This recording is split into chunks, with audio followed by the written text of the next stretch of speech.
Sergio, bienvenido al podcast de Libertad Inmobiliaria.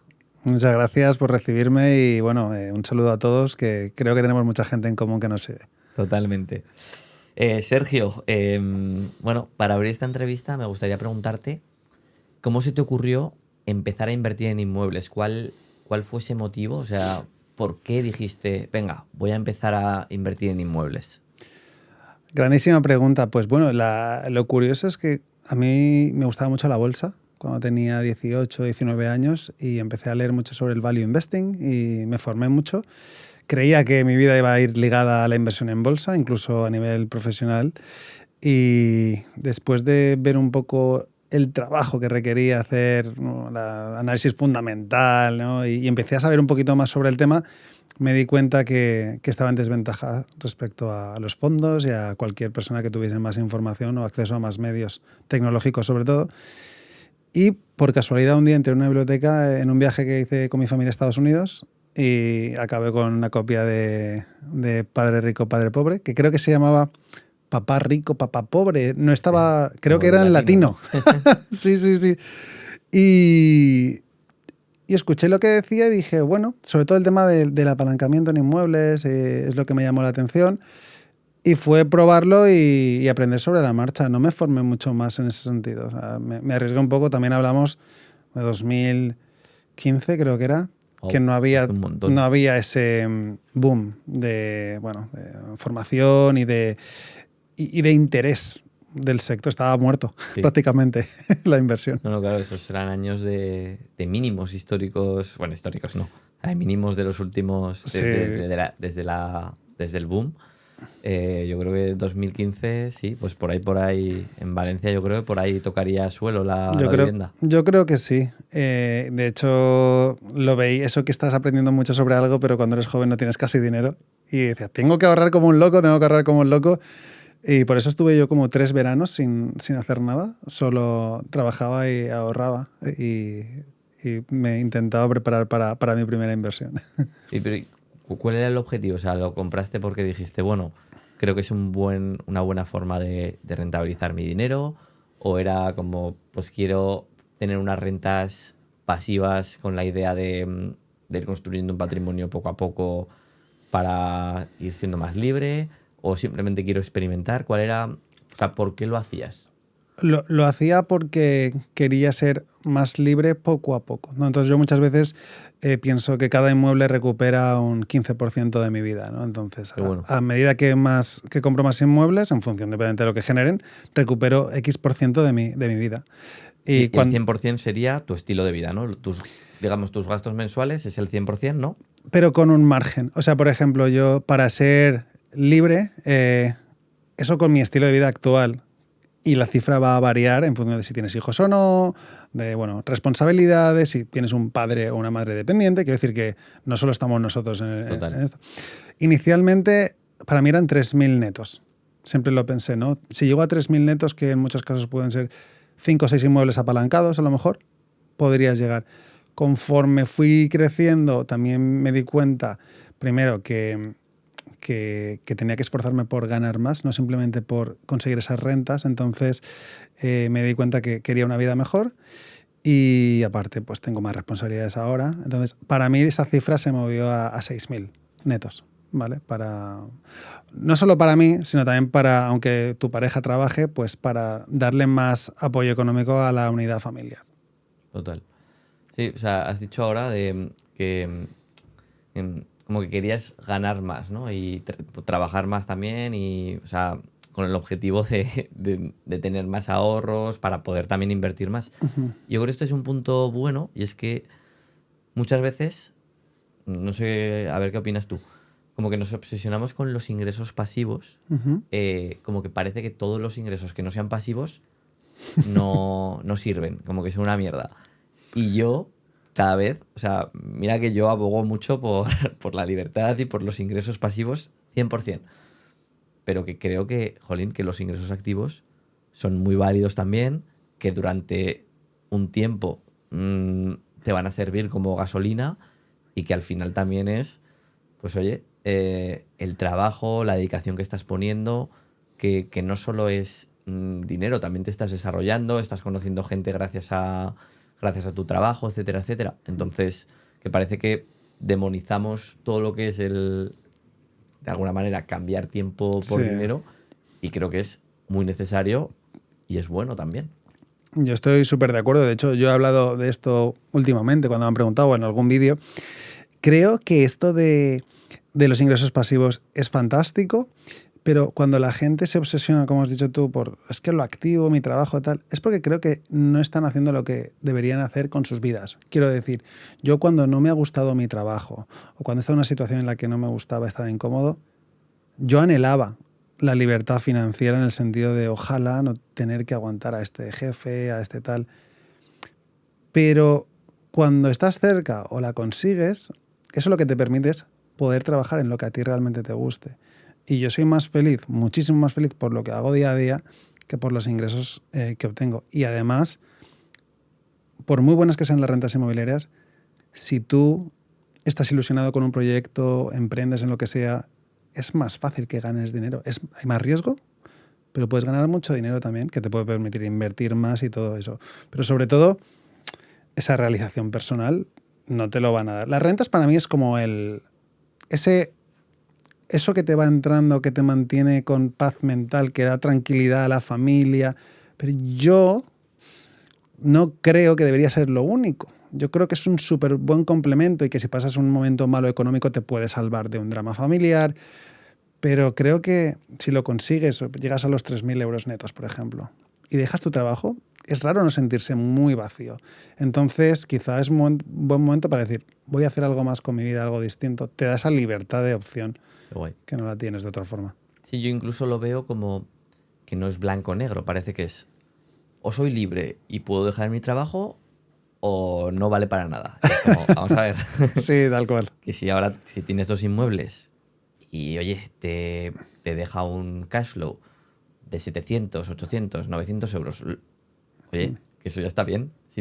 Lo que me ha gustado el enfoque que dabas de cada piso es un 15% de mi libertad. Oye, pues será mejor ser un 30% libre que un 0%, ¿no? Tal O cual. sea, yo creo que ya algo cambia. Y eso, ostras, que Cambia mucho. mis únicos ingresos no son esto, que si hay un problema, oye, no me quedo a cero. Que a lo mejor pues ya puedo tener otra actitud en mi trabajo y decir las cosas como pienso porque, oye, no dependo únicamente de esto. Que a lo mejor, si trabajo 8 horas, a lo mejor puedo trabajar 6 gracias a esto. Entonces, ostras, es que es muy importante ese cambio. Es recuperar poco a poco. Yo creo que yo he vivido el proceso de poquito a poco ir generando rentas y te sientes más seguro, más tranquilo y sobre todo también te permite disparar tu capacidad de ahorro, sobre todo porque yo esto sí que lo recomiendo cuando estás empezando, tienes que gastar como si ganases lo mismo, porque así harás esa transición a, si tú eres capaz. Y es lo difícil en la vida, al final, de ganar más dinero, pero vivir como los que ganan el 60% o el 40% menos que tú. Ahí es cuando te disparas, porque hay que tener pólvora para empezar y es difícil en la vida ganar más y no subir automáticamente tu nivel de vida. Es muy, muy complicado. Yo ahora, por ejemplo, lo he subido, pero porcentualmente no lo he subido. Claro. Entonces, lo puedes subir, pero cuidado, no te pases de frenada, no te compres el BMW enseguida. Quiero decir, todo tiene su momento, hay que ser paciente. Sí, sí, no, totalmente. Yo esto lo veo con el tema el tema de los teléfonos móviles, ¿no? O sea, yo siempre he sido de Android y era como, ostras, no, me niego. O sea, no me voy a comprar no me voy a gastar Un iPhone. 1.000 euros en un teléfono. Y eso fue así durante mucho tiempo hasta que hace, sí, 2, 3 años, pues ya dije, oye, ahora siempre me lo podía permitir, ¿no? Sí, O sea, sí. pero era como, oye, no estoy en el punto o sea, esto tiene que ser algo que sea como algo menor, que no me duela. Que no Que te me da duela. igual gastarme 150 que 1.000 euros, entre Sí, comillas, sí. en un teléfono móvil. Entonces, es relativamente reciente. O sea, sin embargo, recuerdo que hace unos meses un inquilino me venía con un iPhone 15 Pro Max, que cuesta 1.500 euros, Sí.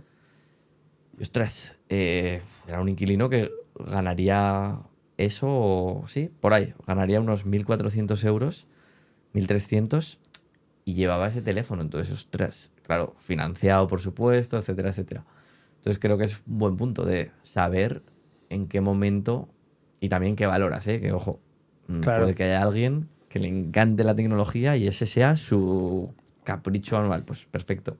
Pero que no podemos... Sí, Sí, yo creo que conforme nos hacemos mayores, voy a cumplir 37 este año, yo siempre he sido súper ahorrador. De hecho, mi familia bromeaba el otro día y dice, ahora estás soltando, pero tú siempre has sido muy ahorrador. Y es verdad, porque el coste de oportunidad yo lo veía y digo, es que tengo que ahorrar como sea, porque un inmueble cada cierto tiempo pues me puede poner en una situación muy buena. Tenía como el plan a 10 años un poco siempre en mente, ¿no? Y ahora que gracias a Dios las cosas van bien, eh, me ven como que estoy gastando de más para ser yo. Y les digo que ahora siento esa libertad de decir, puedo gastar en la gente que me rodea, en mi familia, en mi mujer, si necesita algo, lo que sea, y ayudar, porque me hago mayor. Quiero decir que yo ya he pasado en mi mente, yo ya he pasado el momento de voy a ahorrar a máximos. claro. Ya no. Y cuanto más ganas también, pues obviamente tu capacidad de ahorro, aunque gastes mucho, se Claro. dispara. Entonces, yo ahora gasto mucho en mi coche y es un renting, ¿vale? Pero lo hemos hablado siempre. Yo en mi libro me acuerdo que decía, mi coche de los sueños era un Mercedes A, que valía, no sé en qué época, igual valía 40.000 euros y tal. Y era, ojalá algún día lo tenga. Pero yo siempre pensaba, pero es que eso es mi entrada a un piso. Entonces Claro. no me lo voy a comprar nunca. Pues al final siempre hay un momento, pero yo creo que hay que ganarse ese momento con paciencia y también, de paso, decir, por lo que hablábamos antes, que con ingresos pasivos solo yo no podría tener el nivel de vida que tengo. Y a eso iba un poco yo antes, que no hay que tener miedo a activamente generar dinero e Claro, intentar arriesgar un poco. totalmente. Vale, Sergio, volvamos a 2015 o, bueno, Mm. cuando compraste tu primer inmueble, ¿no? No sé si nos puedes contar cómo fue esa experiencia, si, bueno, si ya tenías experiencia invirtiendo, bueno, no sé, creo que era el primero, pero bueno, qué relación, qué conocimiento tenías con la inversión inmobiliaria, cómo fue el proceso, cuántos pisos viste, qué tipo de piso buscabas. Bueno, cuéntanos cómo fue ese primer piso. Pues mi primer piso fue un piso para mí seguro. Quiero decir, no arriesgué de más, no busqué la mayor rentabilidad porque no tenía claro si iba a ser mi vivienda en el futuro o si, pero yo vivía con mis padres por entonces, estaba empezando a trabajar, o si iba a ser mi primer inmueble de alquiler. Entonces quería que fuese válido para ambas cosas. Entonces era un estudio del 2013 o por ahí, creo que era, O sea, obra 2012. casi nueva. Obra reciente, que a mí además me cuadraba porque estaba cerca de la zona donde yo estudié, ¿no? Entonces era familiar para mí, conocía muy bien la zona, veía potencial de crecimiento en la zona, que luego, pues, por suerte, pues, pusieron un Mercadona nuevo enfrente y pues eso ya sabes que atrae mucho comercio y tal. Y fue un inmueble pues que yo creo que era unos 80 y pico mil euros. Un inmueble pues de 45 metros cuadrados, algo así. Muy bien. O sea, no era lo más barato que había, desde luego, pero, pero era seguro, suficientemente rentable. Hoy por hoy pues igual se puede alquilar por, no sé, 700 euros, 750 a lo mejor. Vale. Hoy por hoy sí que sería ¿Y ahí te rentable. fuiste a vivir tú o lo alquilaste? Yo siempre he hecho lo mismo. Yo siempre, todo lo que he comprado he vivido y luego lo he alquilado. Qué bueno. Todo. Todo menos las últimas compras que he hecho. Hasta Vale. 2022 fue así. Vale. Siempre. Entonces, pues yo también por eso siempre he alquilado pisos que estaban bastante bien. Porque como yo iba a vivir primero, buscaba que fuese un equilibrio. Y entonces, pues luego pues se alquilaban bastante bien de precio, con mucha demanda. Pero nunca he comprado hasta hace meses algo en lo que no haya Qué vivido. bueno. O sea, O sea, compraste ese piso por 80.000, viviste un tiempo, ¿no? ¿Cuánto tiempo más o menos? 2, 3 años, Vale. casi siempre ha sido. 2, 3 años. 2 años, 3 años en función de... siempre con apalancamiento. Y además a mí me venía genial porque podía comprar siempre al 80%, porque siempre era mi vivienda habitual. Aunque Vale. tuviese más, va a ser mi vivienda habitual. Y siempre Claro. me financiaban para vivienda habitual. Vale, entonces compras ese inmueble, te vas a vivir y luego lo alquilas. ¿Por cuánto se alquilaba más o menos? En aquella época, la primera vez que lo alquilé, 5,80. Vale, O sea, no es una rentabilidad brutal. vale. Pero bueno, es una Sí, está vivienda bien. seminueva. Vale, y ahí Ahora ya es más. fuiste luego a comprar el siguiente inmueble, ¿no? Que también era de este estilo o... No, este es el más antiguo que compré, pero fue en muy buena ubicación, por la zona de Ángel Guimera en Valencia, bastante céntrico, segundo con ascensor. Y este lo bueno que fue es que me lo financiaron al 97% y no me gasté nada en adecuarlo porque ya vivían ahí y se fueron. Entonces viví... Ahí no llegué a 2 años y lo alquilé y bueno, pues actualmente está alquilado por 850, pero realmente ahora mismo igual se podría alquilar por 1100, 1150 a lo mejor. Qué bueno. Y vale, Lo compré por zona y porque la finca estaba bien, el patio estaba reformado y tal. Eran 92 metros, era un piso grande, la verdad. Pero era interior, el único piso interior que compré, porque la ubicación para mí lo merecía. Y se ha revalorizado mucho en el tiempo.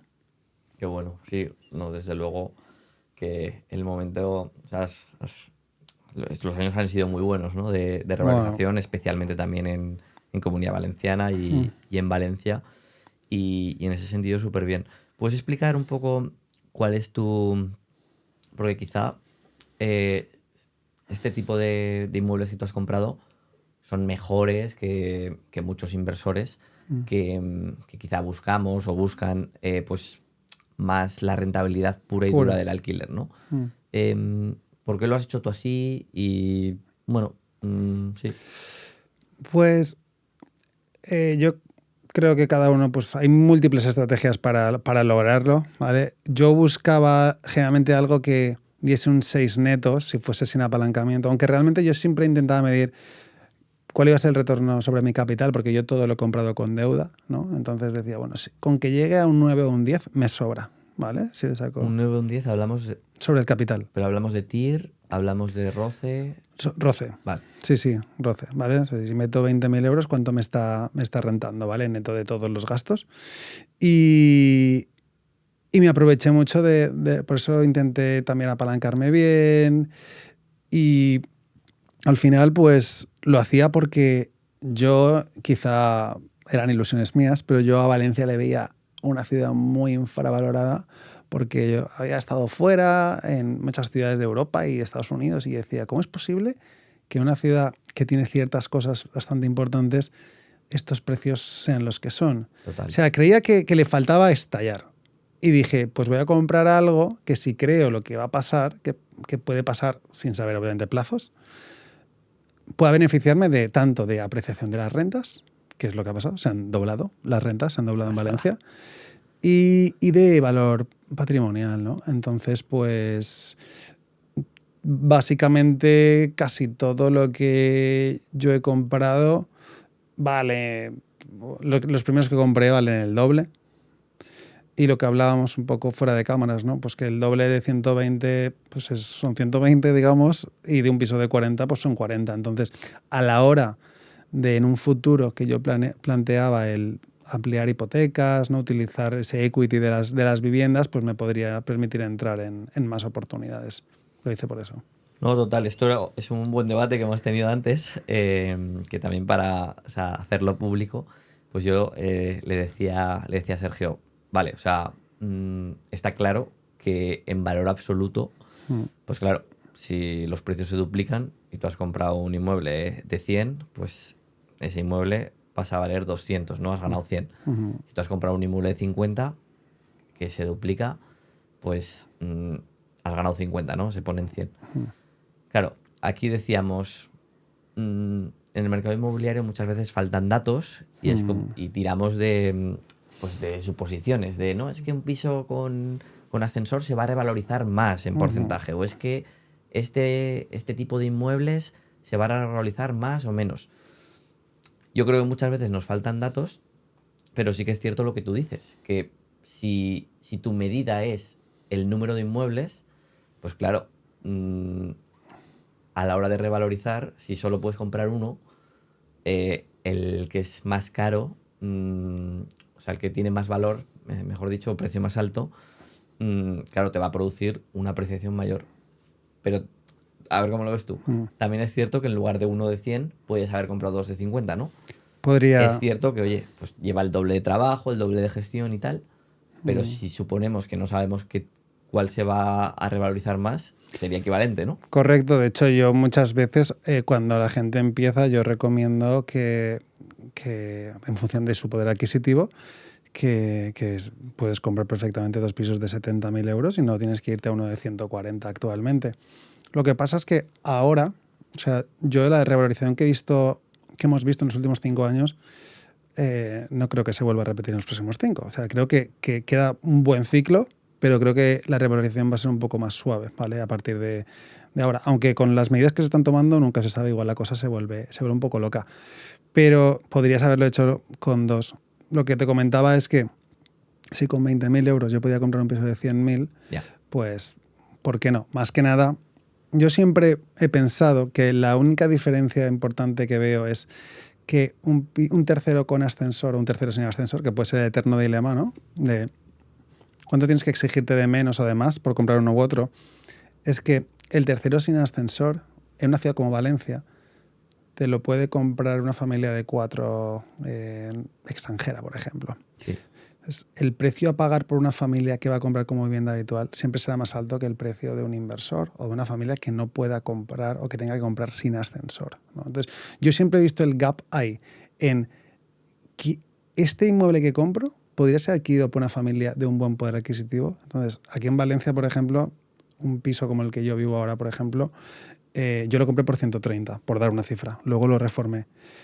Pero es un inmueble que yo en 4 años igual lo podría vender por 3 y pico. No venderás en Valencia, no venderás por un gran precio un tercero sin ascensor, más que nada, aunque hay mucha escasez, porque las familias de mayor poder adquisitivo van a querer un ascensor, ¿vale? O sea que ahí era un poco Vale. lo que yo le daba vueltas en su día. Perfecto. Y ya acabando un poco con esos inicios, esos primeros años, Sergio, no sé, qué miedos tenías, qué incertidumbre, no sé, o qué problemas tuviste por recuperar un poco esa sensación y eso, y que el oyente pues pueda decir, ostras, me pasa algo parecido a lo que le pasaba a Sergio, ¿no? A ver, es que depende de cómo sea cada uno. Yo soy una persona que por bien o por mal, porque creo que también te puede pasar malas cosas, soy bastante lanzado. Es decir, yo en mi cabeza, cuando veo los posibles riesgos, los evalúo y aunque tenga algo de miedo, si veo un 70-30 de probabilidad de éxito, voy hacia adelante. Entonces, en los inmuebles, como veía, porque ten en cuenta que era la época de cero rentabilidad en el banco. Entonces, veía que aunque se alquilase por menos de lo que yo esperaba, en aquella época no era un problema importante la ocupación ni los inquiocupas, no se hablaba de eso prácticamente, ¿vale? Entonces, para mí el único problema que yo veía es, me puedo equivocar eligiendo el inmueble, por eso fui de más sencillo quizá a algo más complejo, aunque nunca he comprado activos puramente del precio más bajo en zonas conflictivas, nunca lo he hecho, ¿vale? Entonces, al minimizar eso, de alguna forma me protegí un poco respecto a lo que creía. Y luego, pues, sinceramente, soy bastante cauto a la hora de proyectar. Entonces, siempre ha ido igual o un poco mejor de lo que esperaba. Pero creo que el miedo por la gente con la que yo he tratado, ¿no? De inversores y tal, el miedo es infundado muchas veces porque están tomando consejo de gente que no tiene inmuebles o de que ha tenido una mala experiencia. Pero estadísticamente, ¿de cuánto estamos hablando? Pues yo siempre le digo a la gente, yo llevo 10 años invirtiendo, más o menos, y nunca he tenido impagos, no he tenido ocupaciones, no he tenido nada raro. Cierto es que yo compro activos que alquila un nivel de inquilino del rango alto de inquilinos. ¿vale? Siempre, todo lo que tengo. Incluso inmuebles que son en zonas más normales, los reformo bien y es como de lo mejor de la zona. Pero si hablan conmigo, yo no les voy a poder meter miedo, porque yo no he sufrido esas cosas. Pero hay veces que por mala suerte o simplemente por errores en la inversión, una mala experiencia, aunque tú tengas, si tú tienes 4 inmuebles y en uno te ha pasado algo, ese uno sobrepasa todo lo bueno de los demás y entonces pues ese miedo lo puedes extender a otras personas. No sé si me he explicado. Sí, sí, sí, sí. Totalmente. O sea, yo me quedo con lo que dices de preguntar a personas que, ya no solo con la inversión, sino con cualquier faceta, pues preguntar a personas que lo están haciendo. Que yo el problema que veo de la vivienda es que todo el mundo tiene opinión. Sí, sí. Porque claro, o sea, como todo el mundo vive en una vivienda, pues todos piensan que entienden Sí. de viviendas, Sí, ¿no? sí, sí. Porque claro, o sea, yo estoy en la calle, yo veo, o sea, veo inmuebles, vivo en una vivienda, pues puedo opinar. Pero claro, es bastante diferente de poner tu dinero, de arriesgarte y de estar en el mercado del alquiler. Yo eso me parece muy buen consejo y siempre lo digo, que preguntes a inversores y no a tu cuñado. Y además, perdona que añada, que en el mercado actual, por ejemplo, un miedo que yo inicialmente sí que tenía era ¿se alquilará o no? Actualmente no hay producto. Nosotros, por ejemplo, cuando hacemos alguna operación, muchas veces la gente es ese miedo el que tiene, ¿se alquilará o no? Y por eso sí que recomiendo que la gente antes de comprar cualquier inmueble, que investigue la demanda de alquiler en su mercado, poniendo un anuncio, viendo a ver Total. qué nivel de demanda tiene, pero actualmente hay muy pocas localidades donde no haya demanda de alquiler. Sí, yo lo que veo es que, o sea, los astros nunca se van a alinear. Es decir, nunca va a estar todo de cara. Hay una demanda brutal. La regulación, hay tranquilidad en cuanto a la regulación y en cuanto al mercado. Los tipos de interés son bajos. Los precios, hay oportunidades para comprar y los alquileres son altos. Eso no existe. O sea, esa situación, pues como has dicho, ¿no? Cuando tú empezaste, pues no había, o sea, no había ruido en cuanto a la ocupación o no había tanto, pero estaba otra duda que tenías tú de si Mucha alquilará o no menos se demanda de alquilará. alquiler, por ejemplo. Luego hace 1 o 2 años tuvimos la subida de tipos de interés fuerte. O sea, ahora parece que eso ya está más normal. Pero luego vendrá otra cosa, que es que siempre, o sea, hace un año y algo, tuvimos la nueva ley de vivienda que, bueno, que al final, Metió miedo, metió sí, miedo. pues, o sea, que Sí, siempre va a haber algo. siempre va a haber un riesgo, seguro.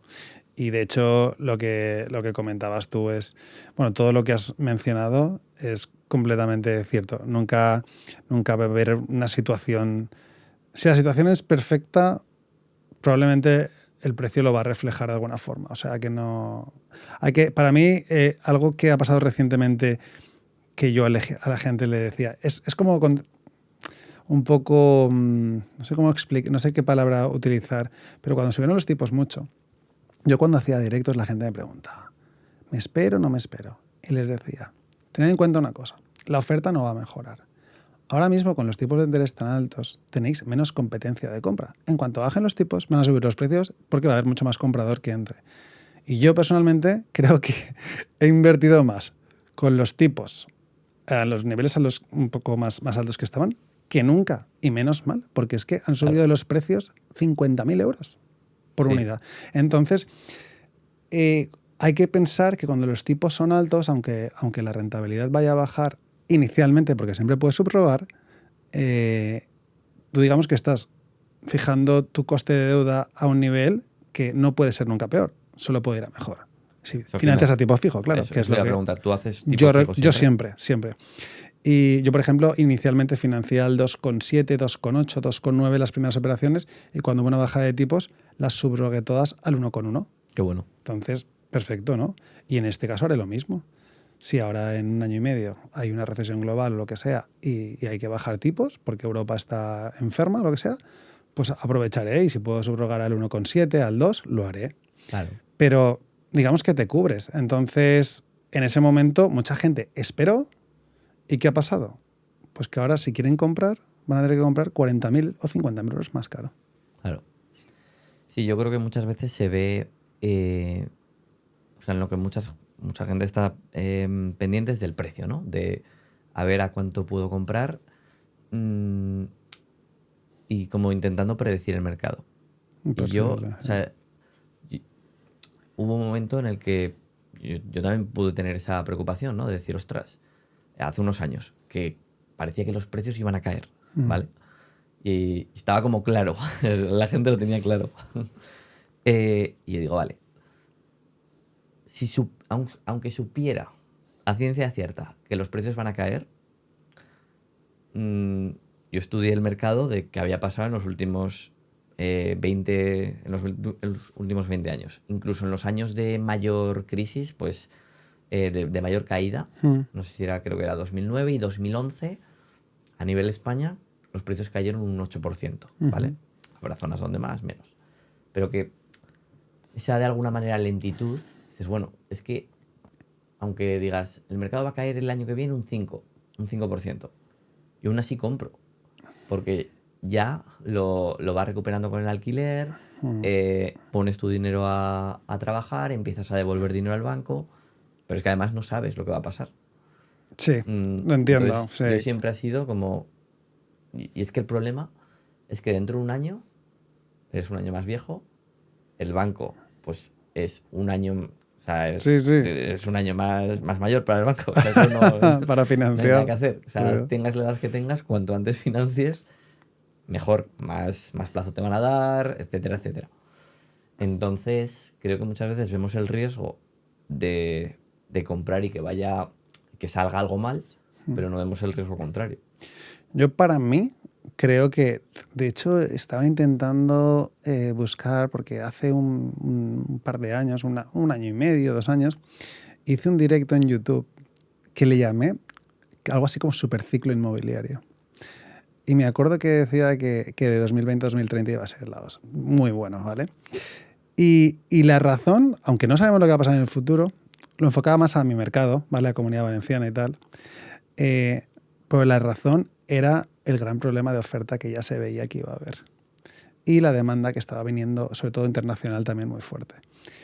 Y creo que estamos en 2024 ahora. Creo que vienen 2 o 3 años bastante buenos para los que son... Eso sí, para inversores va a ser difícil, porque creo que la rentabilidad por cash flow va a bajar bastante y se va a compensar con revalorización, porque con todas las medidas de los avales a los jóvenes menos de 35, sin prácticamente el límite de ingresos, va a hacer que mucha gente con un 5% de entrada compre. ING acaba de anunciar hace unos días hipotecas al 100%. Entonces, eso es gasolina al fuego, que no hace falta. Yo entiendo la medida para que la gente sea propietaria, pero si evalúas los efectos a medio plazo, es que lo que antes valía 200 va a valer 260. Y es un poco el mercado norteamericano, y en Australia es un poco así. Allí las viviendas habituales se compran con un 3,5, un 5. Entonces hay gente que con 30.000 euros compra casas de 350 o 400.000 euros. Sin barrera de entrada, no hay techo en los precios. No, desde luego. O sea, leía un artículo justo hoy que hablaba de eso, que decía, que argumentaba, ¿no? De no hay burbuja, porque, pues por esto, ¿no? O sea, porque es un tema de oferta, etcétera, etcétera, que si lo ajustamos a términos reales, no es para tanto. Luego hay que mirar ciudad por ciudad, ¿no? Pero decía, si en este ciclo no ha habido gasolina, no ha habido prácticamente financiación por parte de los bancos en grandes cantidades, ¿no? Pues eso, 80% de media, etcétera. Pero es cierto lo que dices, que si se empieza a meter gasolina, ahí sí que puede haber o sea, porque la burbuja no es que suban los precios, eso puede ser un mercado Sí, normal. orgánicamente, sí. O sea, la burbuja es cuando los precios suben sin motivo. O sea, suben especulativamente de compro ahora porque por miedo. Porque preveo Sí. que dentro de un año, dentro de 2 años, va va a ser más caro, no porque, no porque lo quiera comprar a este precio. Tal Es cual. decir, Y eso es lo que yo más me preocupa actualmente, es que creo que los gobiernos se están equivocando y las entidades como vendiendo que la solución al problema de oferta es estimular la demanda. O sea, que creo que yo he avisado a los inversores que confían en nosotros y tal, que, que se acostumbren a que las rentabilidades van a bajar bastante, pero bastante por cash flow, porque los alquileres, en mi opinión, sí que están al límite de lo que pueden pagar la gran mayoría de personas. Entonces, claro, si los alquileres se mantienen más o menos constantes, que estamos a niveles claramente máximos históricos en las grandes ciudades. Pero si la vivienda sube un 30%, pues baja la rentabilidad. claro. Y Sergio, ¿cómo está siendo tu estrategia de inversión, no sé, en el último año, año y medio? Pues en mi caso, viendo que había una oportunidad de inversión en inmuebles turísticos, mi idea inicial era, porque yo tenía todo en tradicional, mi idea era ir un poco de tradicional, habitacional, turístico, pero vi que había una ventana de oportunidad que creía que duraría relativamente poco, 2, 3 años, que luego ha durado un año y poco, con lo cual, entonces, ¿Lo dices por el cierre de licencias sí, o...? por la moratoria, por todo la presión que ha habido, ¿no? Desde todas partes. ¿Tú puedes Entonces, contar un poco? Yo es que como en mi zona, que es Zaragoza, no hay mucho turístico, vivo un poco al margen de cómo funciona el tema turístico. pues el gobierno anterior al actual lo que hizo fue pues que pasar legislación que permitiera que en los bajos, típicos bajos viejos que ya tienen uso comercial, pues que se pudieran hacer viviendas turísticas, ¿vale? Entonces se empezaron a hacer, porque antes se hacían en pisos, ¿no? Pero bueno, los pisos traen problemas, ¿no? Porque están conviviendo con mucha gente y dijeron, bueno, pues lo mejor es que se puedan hacer en bajos. Vale. Creo que es la medida más acertada y lo máximo que he tenido yo en común con el anterior gobierno. Pero me pareció acertado. Yo soy una persona que a mí me han llamado comunista. O sea, gente que te ve en un reel y porque le he metido caña al PP, por ejemplo, me dicen que soy comunista. Digo, no me conoces nada, porque vamos. Pero bueno, a eso voy, que en ese caso era una buena medida y bueno, pues hubo gente que empezó a hacer cambios unas reformas integrales y adecuarlos para luego sacar licencia y tener un bajo turístico que se llama, ¿vale? Entonces, yo vi que había una buena oportunidad a raíz de hablar con una persona que me comentó un poco los números que hacía y tal, ¿no? Entonces dije, bueno, vamos a probar y empezamos a hacer esos proyectos para inversores y yo en los que más me gustaban o simplemente en los que mejor me venía por el timing, pues decía, pues mira, yo compro uno también, ¿no? Entonces yo en los últimos 12 meses invertí, digamos, en 4 proyectos. Uno de ellos lo tengo en marcha y 3 acaban el mes que viene o el otro, antes de final de año. Muy bien. Esas fueron mis inversiones y en Mislata, que es una localidad que está pegadita a Valencia, muy bien comunicada, compré uno para habitaciones que estoy reformando y en Manises una obra nueva para habitacional probablemente también. Mislata y Manises para habitacional. Qué bueno. Y por tener una idea, ¿cómo funciona el turístico? ¿Esto se delega?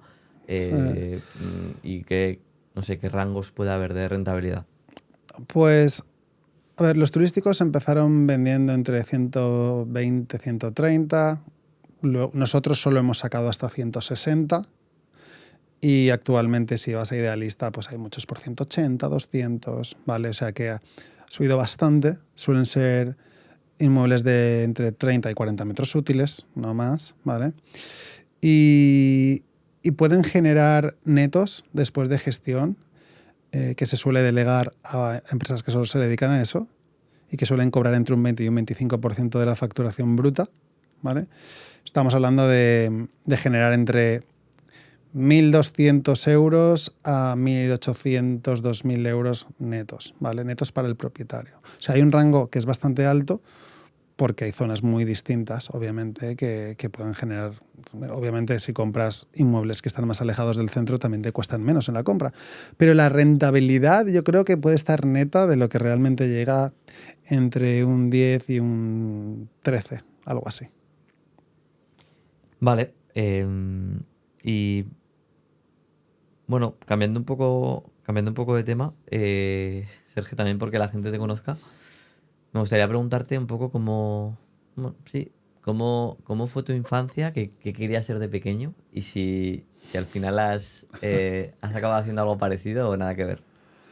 Pues yo era bastante mal estudiante, ¿vale? No me gustaba estudiar, me aburría mucho en el colegio, mucho. Entonces, a fútbol jugaba bien y dije, oye, pues voy a intentar ser futbolista. Básicamente como mucha gente. Y obviamente no ocurrió.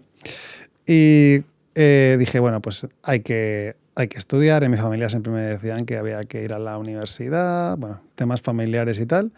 Y me gustaban mucho los idiomas y decidí estudiar traducción. Ahí es cuando me enamoré de la inversión, a los 17, 18 años. Y entonces ya empecé a tener un conflicto. Digo, esto me gusta más que los idiomas. Me dejé la carrera a los 3 meses y me pude pasar el mismo año a estudiar Derecho. Estudié esa carrera, bien sin más, pero de mi infancia lo que recuerdo es jugar muchísimo a fútbol. Eh, Creo que es una época buenísima, desde los 4 hasta los 16, de hacer deportes y todo eso. Y bueno, al final pues no ocurrió. Pero bueno, no, quizá ahora mismo no habría querido hacer eso, no sé. Es un poco... Ya no sigo ni el fútbol. O sea ¿No? que no, nada. Y era muy... O sea, yo era ¿Eras del de Valencia o ponerme de la... No, qué del equipo? Levante. Hostia. De ponerme la radio. No sé si te acuerdas, pero yo por lo menos, que es un poco más mayor que tú, casi todos los partidos, hacía muy pocos partidos. Entonces yo me ponía en la radio y me tiraba de 5 a 9, que casi todos los partidos eran así los domingos, escuchando la radio. Fíjate si me gustaba. Qué pasada. Pues ahora, vamos, desde los 21 años no veo fútbol. Hostia. O sea, que cambios de la vida. Ojo, yo no, yo sigo con Sí, el ya te he fútbol. visto, ya Sí, te he sí, visto. sí. Yo siempre que estoy por Zaragoza cuando juega, voy al campo y lo veo siempre, siempre, siempre. De hecho, sí, estoy volviendo incluso a ver partidos, bastantes partidos a la semana. Fíjate. Sí, sí. Yo, Pero es que es de los pocos hobbies improductivos que tengo, ¿vale? Entre comillas. yo veo tenis, Vale, ¿ves? sí, el tenis también. Yo veo fútbol y tenis. No Hmm, veo. Y a veces la Fórmula 1. hmm. Pero Solo me queda el tenis. muy bien. Está bien que Nadal acabe y ahora empieza Alcaraz, ¿no? Entonces ha sido muy, muy bueno porque yo he sido muy seguidor del tenis desde antes, desde Ferrero, por ejemplo, y Moyá. Y es algo que no me ha como dejado de gustar. Y de hecho, me gustaría, ahora que tengo más tiempo y tal, el aprender a... Bueno, el dar clases, porque yo jugaba a tenis, pero el que autodidacta, ¿no? Pero me gustaría aprender y son cosas que me llaman la atención. Muy bien. ¿Y cómo es tu día a día, tío? A ver, se supone que tendría que decirte, mi rutina de mañana es meditación, luego el gimnasio y tal. Yo siempre he sido una persona súper constante para el ejercicio hasta que monté la empresa. Y ahí tuve un desequilibrio importante porque mi vida cambió tanto que no supe organizarme. Y aún estoy en esa, digamos, desorganización. Pero yo me levanto a una hora variable. Vale. ¿Verdad? Puede ser, Buena forma de decirlo. sí, de 6:30 a 8:30. O sea, que depende mucho de cómo duerma, de mil cosas. Y el resto de mi día es totalmente distinto cada día. Suelo tener reuniones, me paso mucho tiempo o sea, en llamadas y de vez en cuando tengo que ir a las zonas en las que trabajamos, ¿no? Pues en Castellón, en Alicante, Murcia, hago Jerez, voy de vez en cuando, pero casi todas las reuniones son online y mi día a día es bastante flexible, así que me puedo organizar los días como yo quiero, pero al mismo tiempo siento como que no paro, se me pasan los días volando, o sea que es un poco curioso. Qué bueno. Muy bien. Sergio, ¿qué es lo que te gusta del mercado inmobiliario o qué te hace sentir tener esas inversiones? A mí tranquilidad para mí y para mi familia. O sea, para mí lo mejor de invertir en inmuebles es que sé que tengo un patrimonio bueno, que siempre puedo, o bien, como comentábamos antes, pedir deuda sobre el activo o liquidarlo si lo quiero liquidar, y que si no, va a hacer que... Yo siempre digo, también, como te he dicho antes lo del porcentaje, también siempre pienso, este inmueble es el de los viajes, este inmueble es el que me paga el coche, bueno. este inmueble cada uno tiene, este inmueble es el que me va a pagar los gastos de mi primer hijo, ¿sabes? Qué Entonces bueno. lo veo así y digo, vale, lo tengo, está todo organizado. Entonces, pues me viene bien porque yo probablemente pues tenga familia muy pronto y digamos que me ha dado esa seguridad de decir, vale, ahora empieza lo más serio de mi vida, pero lo tengo muy bien enfocado para que haya seguridad y tranquilidad en casa. No para gastar de más ni para hacer cosas extraordinarias, sino para estar tranquilos, que eso vale mucho. Totalmente. La tranquilidad es lo que más se busca. Exacto, exacto. Y Sergio, ¿tú qué opinas? ¿Eres más de... bueno, igual ha ido cambiando, a ver qué punto de vista tienes ahora. ¿Vivir en una casa propia o de alquiler? El eterno debate. Yo siempre he defendido como tú. Eh, aunque luego, como te he comentado, yo he hecho un poco un híbrido, ¿no? Lo de vivir para luego alquilarlo, ¿no? Generalmente tienes que analizar tu ciudad, obviamente, ¿no? Cada donde vas a residir es importante, el mercado inmobiliario en el que te muevas. Yo en Valencia, por ejemplo, siempre veía claro que alquilar mejor que comprar. Pero hace un par de años aquí empezó a venir mucha gente extranjera y los activos de más calidad pueden comprarlos a precios pues, de Estados Unidos, de Alemania. Y entonces ya no estaba tan claro esa... Sigue siendo más rentable, pero ya no tanto. Y a ese gap también tienes que añadirle el no es mi casa, sobre todo si te casas, ¿vale? Entonces, pues si a tu mujer le gusta mucho decorar, reformar, hacer cosas, ¿vale? Pierdes algo de libertad en cuanto a que no es tu vivienda y también un poco cubrirte el riesgo de que no te suban el alquiler, porque por ejemplo, por decirte un ejemplo, en Valencia, antes en Ciudad de las Ciencias, que es una zona cara, se podía alquilar por 1.200 y ahora no bajan de 1.900. Quiero decir, son subidas importantes para una familia, ¿vale? Entonces, yo personalmente he decidido, ya hablaré poquito a poco de ese tema, pero he decidido adquirir un terreno para cubrirme de lo que yo creo que va a pasar en Valencia. Creo que Valencia va a ser una ciudad que en los próximos 5 o 6 años va a seguir creciendo, va a traer a mucha gente de... Por ejemplo, todavía me contaban unos compradores de San Francisco que se han venido a vivir justo donde yo he comprado, muy cerca donde yo he comprado el terreno. Claro, alguien de San Francisco, tú sabes cómo están los precios allí. Ya. Vienen con un capital y una capacidad económica pues que fácilmente ganan $500,000 entre los dos, ¿no? Y entonces, claro, pues quiero tener ese...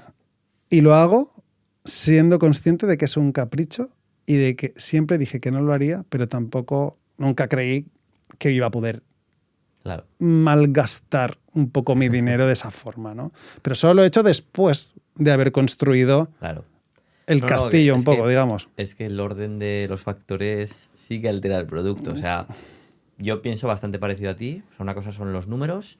No conozco cómo es en concreto los números de Valencia, pero bueno, una cosa son lo que digan los números, lo que es matemáticamente, financieramente, que tenga más sentido, más óptimo, pero ojo, que luego hay otras variables y a lo mejor cuando ya llegas a un punto, es como lo que te decía antes del Android y el iPhone. Oye, correcto. Pues, hombre, me parece mejor móvil un iPhone que un móvil de 200 euros, por supuesto.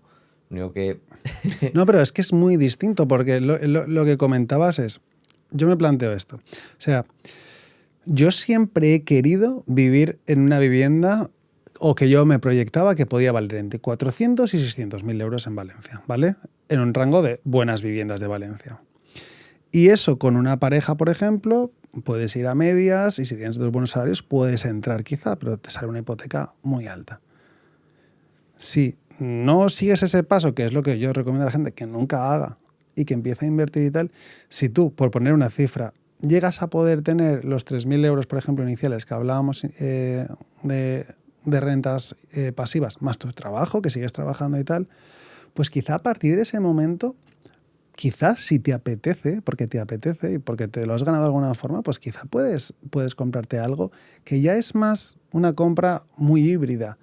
Es cierto que si compras en un buen mercado va a ser un valor muy refugio, porque va a subir el precio y tal, y luego probablemente si lo quieres vender, lo puedes vender, no pagar impuestos y volver a reinvertir, ¿vale? Porque estoy viendo habitual. Pero yo creo que es cuando ya vas algo con margen, algo más sobrado, pero hacerlo al revés es una locura, porque sí, tienes un chalet, me lo invento, pero ¿a costa de qué? De que nunca puedes dejar de trabajar. La otra forma es al revés. Es que podrías, si quieres, casi dejar de trabajar y pagar una hipoteca de 1.200 euros. Y Total. más si lo haces entre 2. Total. Tengo por aquí una pregunta, Sergio, que no sé si pues en el tiempo que llevas invirtiendo, alquilando, reformando, en fin, metido en el mercado, no sé si has tenido alguna anécdota, algo curioso que te haya pasado y que, si se te ocurre, ¿eh? Sí. Bueno, aún más que a mí, a un conocido muy, muy cercano, compró un inmueble y en el proceso o sea, firmó y fue a los 3 días y le habían ocupado el piso. Hostia. En 3 días. Y menos mal que no era una ocupa profesional y se fue por 500 euros. Y claro que es un negocio. Si eso lo hace el ocupa, no sé, con que lo haga una vez cada 3 días le sale muy buen trabajo. ¿Qué pasa? Pero eso pasó. Yo, por suerte, por mucha suerte, me considero afortunado. No me ha pasado nada malo. Pero bueno, en reformas ya te puedo decir que una reforma hay que estar ahí y si no tienes que tener a alguien que esté ahí por ti, porque hay faltas de comunicación, uno interpreta las cosas de distinta forma, hay que deshacer cosas y aunque creo que en la reforma hay mucho valor y tal, delegar una reforma tienes que confiar mucho en quien te la está haciendo o en alguien que te pueda supervisar. Antes comentabas que, bueno, que varios de los pisos has reformado bastante, ¿no? Bueno, no sé si bastante, pero has dicho que los dejabas chulos, tal. Sí. ¿Cuál es tu visión sobre eso? Porque yo generalmente intento, como en el modelo de comprar para alquilar, poniendo el menor dinero de tu bolsillo posible, pues claro, la reforma es algo que es más difícil de financiar. Sí. Entonces intento que no haya que hacer mucho. A veces sí, a veces ha tocado hacer reforma integral o para algún flip, pero en general, o si he hecho un BRR, pues sí que ha encajado, pero si no, intentaba lo menos posible. Sí, pues mira, te diría que por fases. O sea, yo al principio todo lo que compré era una obra que estaba ya perfecta, ¿vale? O sea, estaba nueva. El segundo estaba para seguir explotando. Fue una que se hizo una reforma hace 15 años, se mantuvo bien porque era de propietarios, con lo cual yo ahí lo que he hecho es pues, reparar un termo, ¿vale? Pero no hubo obra. Luego la siguiente era de Sareb y estaba nueva. Y en la siguiente fue cuando empecé ya a reformar. Y cuando empecé a reformar, pues mi primera reforma fueron 15.000, no es demasiado, pero luego ya sí que hice una integral y ahora estoy haciendo otra integral. Y la otra que te he contado es obra nueva, con lo cual no habrá que hacerle nada. Y los turísticos son todo obras nuevas, es decir, se hacen nuevos. Entonces, pues en función de, y también te lo digo, los he hecho porque los puedo hacer, porque puedo hacerlos. Si no, habría habido otra fórmula de gastarme 15.000 en cada una de esas obras, de esas reformas, y tener seguramente algo más de rentabilidad, pero habría tenido que hacer más reinversiones constantes y de esta forma pues sé que tengo un horizonte un poco más tranquilo y atraigo un poco al perfil más alto de inquilino, que es lo que suelo intentar buscar. Muy bien. Y pregunta, ¿por qué? Me ha sorprendido lo de obra nueva, ¿no? ¿Por qué obra nueva? ¿Cómo te salen ahí los números? Pues mira, fue en Manises, hace un año, vi una obra nueva que estaba vendiéndose el precio del metro cuadrado muy barato. No tenían una licencia de obra. Y fue tan barato que dije, voy a hacer un vídeo de YouTube de esta inversión. Pero antes de hacerlo dije, pues es que esto es buena inversión. Y como yo ya tenía mi empresa de todo esto, de inversiones, dije, voy a hablar con la promotora porque le voy a hacer publicidad gratis. E igual venden casas por mí. Digo, por lo menos que me den algo, ¿sabes? Y llegué a un acuerdo con ellos. Entonces, era un inmueble, en mi caso, el que compré yo, de 115 metros por 189.000 con parking. Entonces, en mi opinión, ya era una muy buena oportunidad porque tenía metros y por habitaciones mínimo iba a sacar 1.500. Entonces, siendo obra nueva, me parecían unos muy buenos números, ¿no? Además, para traer un perfil bueno y un inmueble con recorrido. Pues actualmente no existe mi modelo, que es esquinero, pero un modelo con fachada exterior también y tal, mismos metros. Estamos hablando de que han pasado 9 meses solo, están por 2,55. Wow. Entonces ya la compra ha sido muy, muy, muy buena. Pero no fue porque voy a comprarme una obra nueva, es porque esta obra nueva tiene el metro de Manises a 3 minutos andando y tengo el hospital y el aeropuerto, que son muy buenos focos de alquileres de gente que gana algo más y que puede cuadrar con lo que yo quería. Fue porque vi una oportunidad, no porque quisiera una obra nueva, porque sí. Y por cierto, les conseguí como 15 compradores. Qué pasada. Sí, o sea, que menos mal que hablé con ellos. Qué bueno. Sí. Y Sergio, bueno, del tiempo que llevas, ¿qué cambiarías si pudieras volver atrás o qué consideras que ha sido algún error que si lo cambiaras podría haber, no sé si cambiarías algo? Sí, mi mayor error fue no empezar a trabajar antes, para mí. Yo creo que mis padres me sobreprotegieron un poco. Era el más pequeño de 4.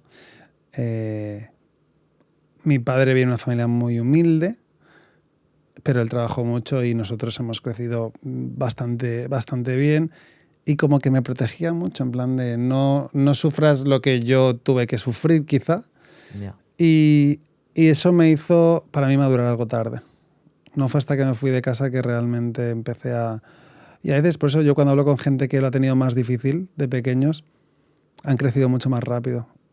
Yo creo que el reto de que te vaya bien y que tus hijos no es que te diga que se malcríen, pero no lo den todo, es un gran reto. Y yo creo que mi reto futuro, por ejemplo, es que mi hijo tenga un espíritu muy trabajador y muy tal, y eso depende en gran parte de nosotros. Entonces, me arrepiento de no haberme esforzado por trabajar antes. Por un lado, por eso, y por otro, porque me habría permitido empezar antes a invertir. Porque yo estudié una carrera que eran 6 años. Entonces, claro, pues hay gente que con 3 años ya está trabajando. Entonces, con 21 ya están generando. Igual ahora ni iré a la universidad. O sea que... Buen tema, ¿eh? Sí. Vale. Muy bien.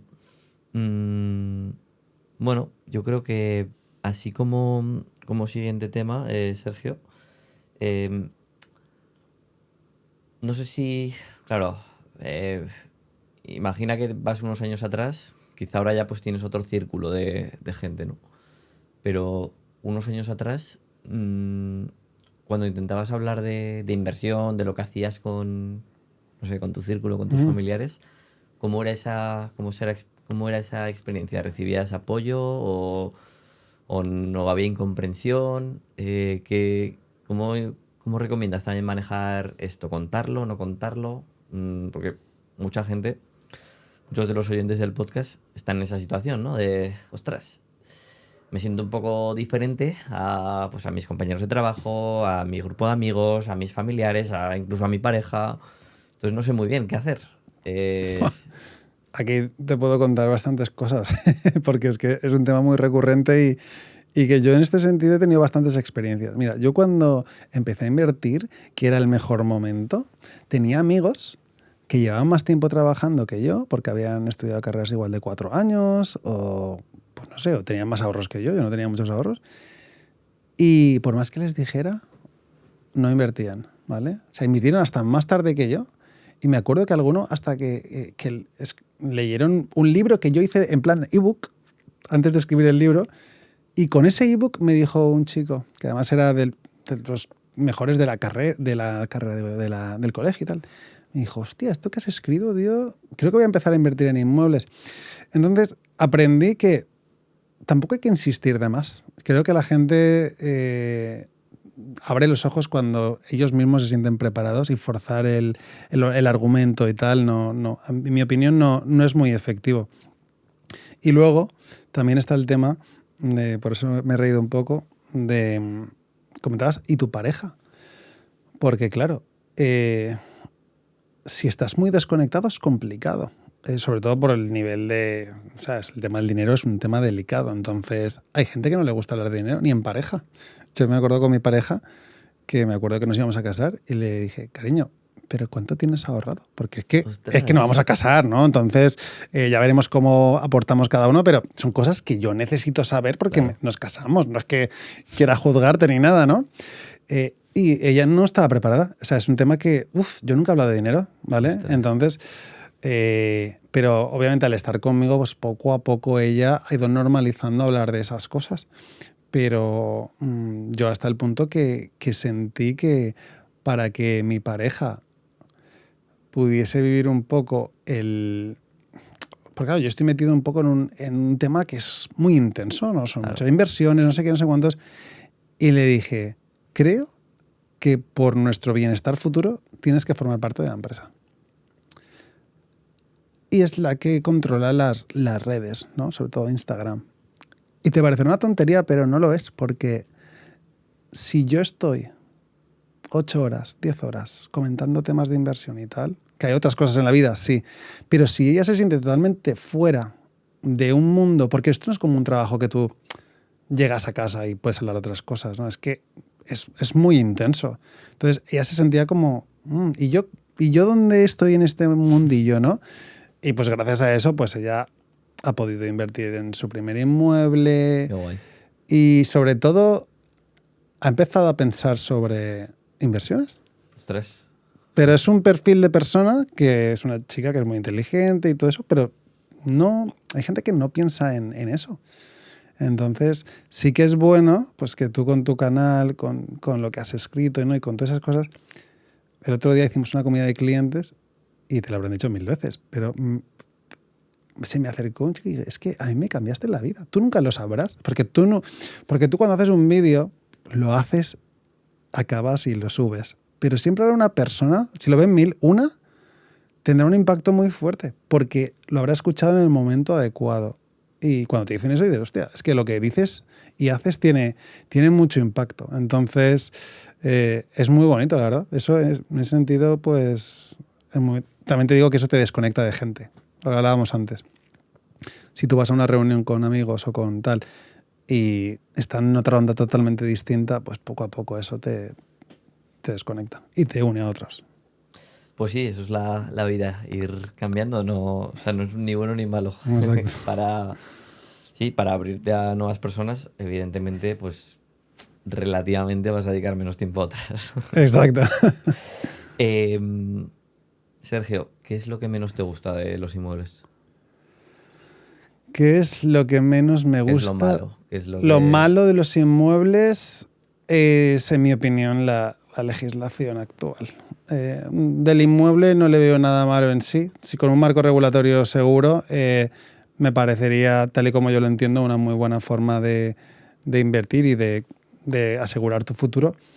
Pero no me gusta eso y no me gusta la polarización que hay en la sociedad respecto al tema de la vivienda y sobre todo cómo nos etiquetan a la gente que invierte y que se beneficia. Otros perderán dinero, obviamente, porque esto es a riesgo, pero no tienen en cuenta, por ejemplo, que saquemos oferta del mercado, viviendas que estaban vandalizadas, que se reformen con nuestro propio dinero y las alquilemos. No tienen en cuenta eso. Igual pasan por delante, pues por ejemplo, que el actual gobierno ha prometido más de 200.000 viviendas en los últimos 6 años y no ha hecho ninguna. Y eso lo ignoran consciente o inconscientemente. pero nosotros somos los que tenemos la culpa. Eso es lo que no me gusta. Y que no puedas hablar libremente del tema últimamente porque se ha radicalizado todo muchísimo. Eso es lo que menos me gusta. Sí, es cierto. Y además es que lo que dices de polarización de buenos, malos, caseros, inquilinos, y es, a ver, esto es un mercado y de hecho es que puede ser al mismo tiempo casero e inquilino. Tú lo has sido Totalmente. durante mucho tiempo, yo lo soy, o sea, vamos a ver, que no hay que elegir y a lo mejor en una etapa de tu vida tú eres una cosa, luego eres otra, eh, en fin, que es de hecho, es más, cualquier persona que invierta 100 euros en un fondo indexado ya es casero porque estás comprando indirectamente compañías que lo que hacen es poner alquileres, ya sea de viviendas, de locales, de lo que sea. Es decir, Sí, que es que el mundo ya es totalmente global y todos en nuestra pequeña medida somos de todo. sí. Y además, creo que esto ocurre en España. Yo no sé si hay otras culturas, supongo que también las habrá, ¿no? Pero creo que es una sociedad donde hay mucha envidia por quien gana dinero. Y, y quien gana dinero es malo directamente. O sea, no puede, hay un grupo muy grande de la población que piensa que cualquier empresario o roba o es mala persona y un explotador. Entonces, como esa es la etiqueta que hay, el inversor entra dentro de ese pack, ¿no? Y, y es triste porque eso lo que hace es crear una sociedad donde uno no puede ni a veces decir lo que realmente piensa por consecuencias. A mí es lo que menos me gusta de España, en general, es la imagen que se tiene del emprendedor, del empresario, y el empresario es un... ¿Que los hay? Pues claro que los hay, pero también hay trabajadores que son malas personas. Si es que somos personas. Y lo que me da rabia es que mucha gente cree que si uno gana X miles de euros, te está quitando a ti. O sea, piensan que esto es una tarta finita, ¿no? De alguna forma. Y no, pues lo que más hay en este mundo es capital. Estamos inundados por dinero impreso. Y eso lo sabe todo el mundo. Simplemente, vamos, a mí me da rabia. Estos temas son los que más me encienden. No me gustan nada, la verdad, porque da igual cómo lo expliques y tal, es irracional. Al final la gente dice, no, pero esto es así, esto es así. Entonces, pues no podemos hacer nada. Pues sí. Sergio, ya para ir terminando, ¿cuáles son tus objetivos de inversión en los próximos años? ¿Qué idea llevas? ¿Llevas idea de seguir comprando, parar, vender? ¿Qué vas a No, hacer? mi idea ahora mismo, después de este año que ha sido muy intenso en cuanto a inversiones, si compraré máximo uno, porque quiero destinar el capital a hacer operaciones algo más grandes. Imagina, no sé, comprar un edificio, acabarlo, reformarlo, venderlo a inversores o venderlo a finalistas Vale. o cosas así. O sea, digamos que lo que hablábamos antes de construir un poco lo que querías, Ujú. yo siento que eso ya lo tengo como yo quería. Entonces la prioridad no es. Lo que pasa es que es muy complicado decir no voy a invertir. Sé que por inercia uno seguramente compre y también pues será de un precio lo que hablábamos antes. No iré al máximo low cost, ¿no? Vale, muy bien. Pues Sergio, hay tres preguntas que suelo hacer al final de los episodios y la primera de ellas es, ¿cuál es tu libro, que puede ser de inversión o de inversión inmobiliaria o libro de cualquier temática favorito? Bueno, tengo varios. El más reciente que más me gustó es el de 100 Million Offers de Ormozy, que lo tradujo, creo, y se llama Oferta de 100 millones, Creo si que no me sí. equivoco. Está muy bien para gente que tenga la vena un poco emprendedora y quiera hacer algo distinto. Y luego también me gusta mucho The Almanac, que creo que también está en español, el Almanaque, Sí, de Ravikant, de Naval Ravikant, que es un tío, un crack, y es un libro súper al grano, no se enrolla nada, es como me gustan los libros, sí. y te enseña algunas cosas que están súper bien. Esos dos me gustan mucho. No, ese libro está súper bien.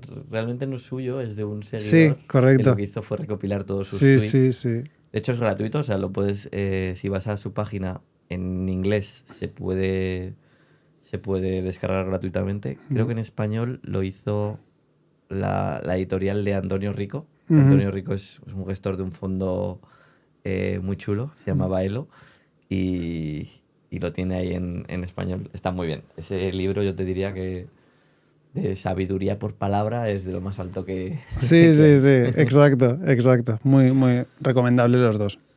Genial. Y la segunda pregunta, Sergio, es ¿qué crees que es lo que diferencia a los inversores que tienen éxito en el mercado inmobiliario de aquellos que o bien abandonan o bien, pues, oye, tienen una rentabilidad muy baja? Yo creo que para tener éxito hay que tener, o sea, hay que saber escuchar, pero al mismo tiempo tener una propia convicción. O sea, te lo digo porque en muchas ocasiones tú estás en disposición de hacer una inversión y siempre habrá alguien que te diga que no la hagas. A mí me ha pasado, ¿eh? Y entonces tú tienes que formarte y saber escuchar, y para eso tienes que tener buen juicio de a quién escuchas. Y también ser capaz de decir, ok, esta información que tú me estás dando la puedo respetar, pero no la comparto, y tienes que tener tu personal para decir, yo voy hacia adelante. Porque muchas de las mejores oportunidades habrá gente que te diga que no. Suele ser así, porque hay algo que no le gusta por alguna razón. Entonces, yo he hecho algunas inversiones en ese sentido, pues porque no creían todavía en la zona, por ejemplo, porque muchas buenas oportunidades se encuentran en zonas que están como un punto de inflexión o lo pueden tener. Entonces dices, la probabilidad de que vaya peor está descontada. Esto es como en la bolsa un poco, ¿no?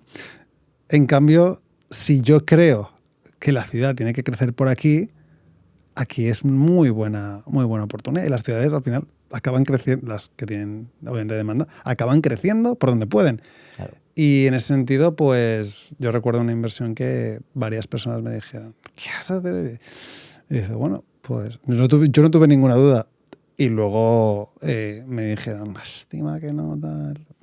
Bueno, me arriesgué también, ¿no? Me arriesgué. Sí, sí, Yo no vi riesgo, estaba descontado, claro. pero me beneficié un poco de eso. Así que hay que saber escuchar, pero al mismo tiempo hay que tener personalidad para tomar decisiones. Súper. Y Sergio, ¿a quién se te ocurre que podría entrevistar en otro episodio? Que no tiene por qué ser una persona con nombre y apellido, puede ser un perfil, ¿no? De pues alguien que hable de esto o alguien que se dedique a esto.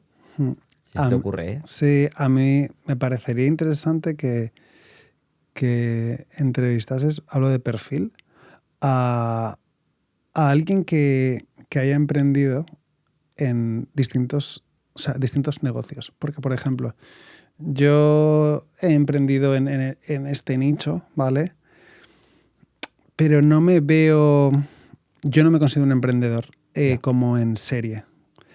Y creo que esa gente tiene algo muy especial, y yo creo que se podría aprender mucho de gente que es capaz de hacer ese tipo de cosas.